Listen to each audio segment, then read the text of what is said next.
My coverage of Computex 2018 is brought to you by Gigabyte, Cooler Master, Team Group, and Thermaltake. Cooler Master is one of my sponsors for Computex 2018, so a huge thank you to them. They were also right next to Zotac, and Zotac was being very loud. So I decided to come back and do a little voiceover here at my hotel room. So I'm going to try to keep my voice somewhat down, but I do have a ton of stuff that was at the Cooler Master booth to talk about, so let's start from the top with all-in-one liquid coolers. There's a brand new Master Liquid RS series of all-in-ones that they're working on. These have a new dual chamber pump design as well as a brushed aluminum housing for the pump and block combo there. So it's a bit more distinct than the previous versions, and I thought it had a nice solid feel to it. It also features addressable RGB LEDs on the pump, radiator, and the fans, as well as sleeved FEP tubing. So those were looking pretty nice and definitely a step up from the previous version. They also had a couple concept all-in-one coolers. One was a simply transparent liquid cooler, so they gave you a look through the actual pump. You can see down into the impeller, some of the functional area in there. Still has a Cooler Master logo on it. It didn't have one running there, so I couldn't see it spinning around, but thought I'd give you guys a look just to see what you think. And next they had the thermoelectric all-in-one, and this one actually is pretty cool because it uses a thermoelectric unit that's embedded in a radiator in order to cool your CPU, or I guess whatever else you have this connected to, down to below ambient. And they had a temperature gauge connected to it. It was running at about 21 degrees Celsius, which is pretty impressive considering that the ambient temperature there at the convention center was more like 28 or 29 degrees Celsius. They could actually keep things even cooler than that by providing more power to the thermoelectric unit, but they did say that if they got things too cool, like say down below 17 or 18 degrees Celsius, they would start to have a little bit of condensation, so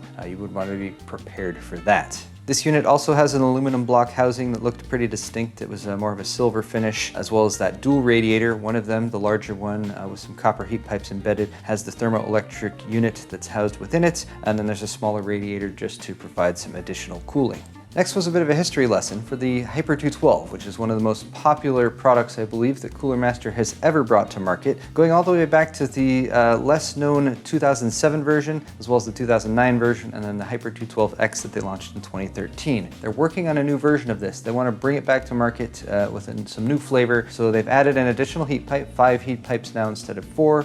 They put a plastic black cap on the top to provide a little bit more of an aesthetic blending with the modern trends in PC hardware, and then they've also added, of course, RGB LEDs in the fan as well as the logo up on top. They've also done some fanciness with the aluminum fins, and they've actually kind of bent the edges of them in order to provide more of a direct airflow across the fins, less of an open side. So this is a bit more of an industrial design, and it is again supposed to aid in cooling. Of course, we'll need to test this to be absolutely sure, but Cooler Master is looking for feedback on this as well as a few other things in this video, so let them know if you like this current design, if you think it's a worthy successor to the Hyper 212, and maybe how much you think it should cost. The original one was a great deal at around $30 to $35 most of the time. You could get it even less than that, especially the older versions, so hopefully this will also be an awesome bang for the buck.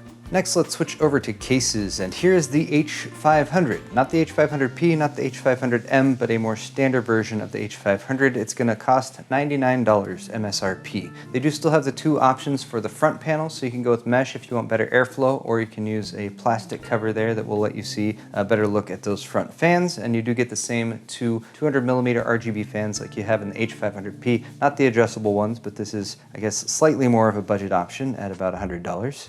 They've also improved the mounting method for the tempered glass side panel. You can actually turn them with your thumbs, so they're like thumb screws now, and you don't need to get a flathead or something like that to actually turn them and remove it. And now a quick aside here for a concept product that I thought was interesting, if not that practical. This is an H500M concept build with a whole system tray that is swappable. So if you decide that you want to swap your computer into a different case, and you happen to have a case that's compatible with this tray, you can actually remove the entire tray, which includes a motherboard, graphics card, and even has mounts for a pump and an entire liquid cooling setup. Pull that whole thing out, provided I assume you unplug the cables, and swap it into a different case. It was a cool executed concept because it did obviously show that it worked and you could just pull the whole unit out. I don't see quite the practicality of swapping your system easily into a different case because I just don't do that too often, but it was there, so I guess let Cooler Master know what you think of that and if you think they should go ahead with creating a product based on that design. One unique aspect of this was the vertical GPU mount though. Cooler Master has called this the chimney mount, which I just assume is referencing the fact that most GPUs would then exhaust air up and out of the case, kind of like a chimney. But there are a couple more cases coming up that also have a chimney mount for the GPU, including this one, the big one, the Cosmos C700M, M for Maker Edition. So this, I believe, is going to be the highest end Cosmos C700. The huge case, it's still got those iconic full-length aluminum handles across the top, so very distinct. It's also got a massive curved tempered glass side panel that's on a hinge, so you can open it fairly easily, as well as some pretty cool RGB effects, integrated RGB tracks that go down the front of the case. And even though this is RGB, which means it requires a connection to the case, that front panel is still pretty easily removable. There's just a contact point down at the bottom that provides a connection point for the RGB LEDs, so you can remove it and then put it back on, and the LEDs will still work without having to worry about additional wiring. I really like the I/O on this case, 4 full-size USB 3.0 ports as well as a USB Type-C port, and there's also some extra buttons up there so you can control the lighting effects and cycle through different lighting modes. Internally, as you can see, they have this set up with a vertical GPU mount. They're calling it the chimney GPU mount again, and that motherboard tray has been rotated. It can rotate back, so you can choose either option. Rotate at 90 degrees, and the I/O is going to point down, so you're going to have to route your cables out of there, but it does give a unique look and provides the easy access for the ribbon cable to go over to your chimney-mounted graphics card. So a pretty cool look in that, and fairly distinct. So you can end up with a massive build and keep it pretty distinct as well with that different orientation for the motherboard. Oh, and I almost forgot to mention, to match with those front LEDs, it's got some underglow RGB LEDs as well. One more case to show you guys. This one's also in development. It's the SL600M, and this is supposed to be a silence optimized case. So it's going to be a little bit more enclosed, but Cooler Master again is looking for some feedback here. This actually has an aluminum front and top, and it's got a sandblasted finish that I thought was pretty nice. It's not white, it's a little bit grayish. It is aluminum, but Cooler Master was kind of worried because brushed aluminum, everyone looks at and says, oh, that's brushed aluminum. This with the sandblasted finish, they said people weren't recognizing it as aluminum, and since aluminum is generally seen to be a more premium material than your typical steel that's used in a case, they do want to show it off. So let them know if you think the aluminum is okay as is. I think it's fine with the sandblasted finish. The brushed aluminum tends to pick up a lot of fingerprints, but of course your feedback is welcome down in the comment section. Again though, this case is silence optimized, so you're not going to see quite as many gaps or spaces for airflow or mesh. There is some mesh along the top to provide some ventilation up there, and then down at the bottom you'll notice that the case is raised up a pretty good amount, and that's to provide plenty of space for air intake down there. This case maintains the same front I/O connectivity as the Cosmos, so 4 USB 3.0 ports, a Type-C port, some controls there for your RGBs, and this one has an added feature of a motion sensor. So the case, if it goes to sleep, the lights will go off, and you can just wave your hand over that I/O panel and it will light up so you can see the ports that you need to plug in, and they've also have it connected up so that the lights in the case turn on when you do that too.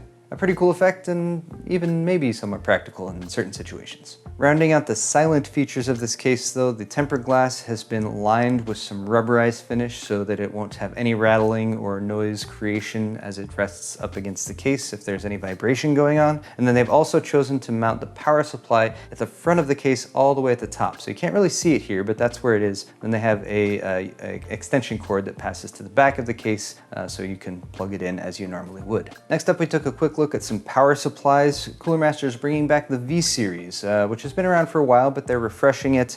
First off, they have the V-Series Platinum line, which is going to be interesting for you if you are a miner, perhaps an enterprise user. These are higher wattage power supplies ranging from 850 watts all the way up to 1200 watts, and they are, of course, 80 plus platinum rated, so extremely efficient. They also come with a double ball bearing fan, which is one of the higher quality types of fans you can have, especially for longevity. And being really high-end power supplies, they come with a 10-year warranty from Cooler Master. Next to that was the XG750, a pretty unique power supply because it has a dual layer LED display on the side of it. And that can just show you the power supply load, it can show you the power supply temperature, or it can just switch over to displaying the name of the power supply, the XG750. I don't believe this is an RGB power supply. It had purple LEDs on the fan as well as that side display, but there's a chance I'm wrong about that. Moving around though, we saw the V-Series Gold power supplies, and these are definitely geared more towards gamers, being 550 watt to 750 watt range. This is going to come in black, which has a nice clean design, fully modular, of course, all the features that you would expect from a nice power supply from Cooler Master. And they had a white version there too, which I really liked. I think they should go ahead with the white version, but again, they're looking for some feedback here, so let Cooler Master know if you're interested in a white power supply, and also what cables you think would go nicely with it. If they're going to make this premium, they didn't talk specifically about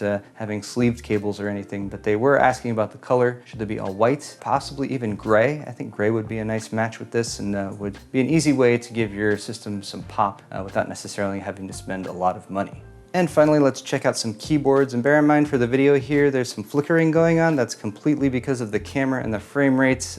In person, these LEDs are perfectly smooth and stable. First off is the MK730 though. This is a baby brother for the MK750, which you may have seen on my channel before. It's just a 10 keyless version of the MK750. Everything's pretty much the same otherwise. Cherry MX switches, magnetic wrist rest, RGB LEDs on the keycaps, as well as the accent strip across the front. A very nice premium keyboard, and they've even updated the top panel, so it's got brushed and sandblasted aluminum on there, so that was pretty distinct. Next to that was the CK series. There's a 640, 630, and 620, so 3 different sizes. These are Cherry MX Slim switches, so they're about 35% slimmer than standard Cherry switches, while still maintaining pretty much the same feel from what I could tell. So you get a nice low profile keyboard here. These also have a hybrid wireless design, so you can use them in a wireless mode, or if the battery's running low, you can plug them in. The ones they had on demo, because they were early units, didn't have USB Type-C, but they said they are going to add that for the actual launch version. The CK series also has a very nice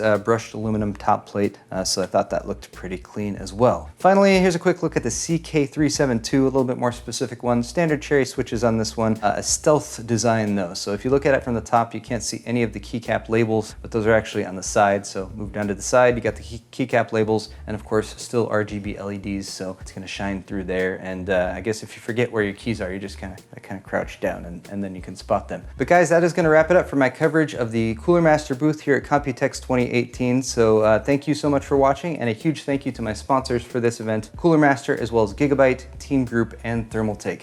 I've got more Computex videos coming at you very soon, so hit the subscribe button, hit the like button, and we'll see you guys in the next one.